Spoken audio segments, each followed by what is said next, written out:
अप्रैल 2020 में जब पूरी दुनिया लॉकडाउन में थी, एक आदमी अर्जुन एक नए अपार्टमेंट में शिफ्ट हुआ, फ्लैट 3B। उसे सुकून चाहिए था, मगर जो मिला वो कुछ और ही था। मकान मालिक को फ्लैट किराए पर देने की बहुत जल्दी थी, कुछ ज्यादा ही जल्दी।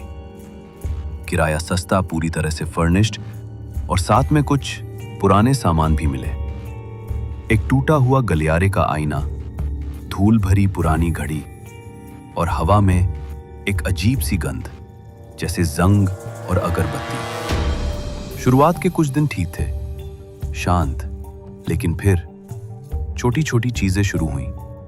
बेडरूम का दरवाजा खुलता हर रात बिल्कुल 3:17 बजे। उसका टूथब्रश सुबह गीला होता, जबकि उसने छुआ भी नहीं होता, और घड़ी वो टिक टिक करती थी, लेकिन कभी 3:17 के बाद नहीं बढ़ी, चाहे वो कुछ भी कर ले। एक रात अर्जुन को नाइट स्टैंड में एक नोटबुक मिली, पिछली किराएदार की। उसका नाम था मीरा। शुरुआत की एंट्रीज साधारण थी। दिन 1, शिफ्ट हुई, जगह शांत है। फिर एंट्रीज बदलने लगी। दिन 14, कुछ है बाहर हॉल में। दिन 28, वो सिर्फ 3:17 पर हिलता है। मेरी घड़ी नहीं चलती, पर मैं दीवारों में उसकी आवाजें सुनती हूँ। आखिरी पन्ना लाल रंग से सना हुआ था।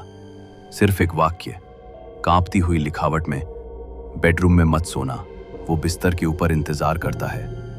उस रात अर्जुन सो नहीं पाया। वो लेटा रहा। जैसे जैसे घड़ी 3:17 के पास पहुंची, छत से चरमराहट की आवाज आई, फिर एक सांस, बिल्कुल उसके कान के पास। मगर वो तो अकेला था। बेडरूम का दरवाजा जोर से बंद हो गया। घड़ी ने टिक टिक की उल्टी दिशा में, और फिर वो दिखा, छत की दरार से झांकता हुआ एक सफेद चेहरा। उसका मुंह नहीं हिला, मगर आवाज साफ थी। मीरा नहीं गई, वो अब भी यहीं है, फर्श के नीचे।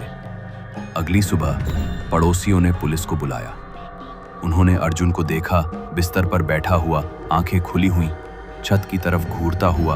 वो कुछ नहीं बोला, लेकिन फर्श के नीचे उन्हें एक लाश मिली, मीरा की लाश।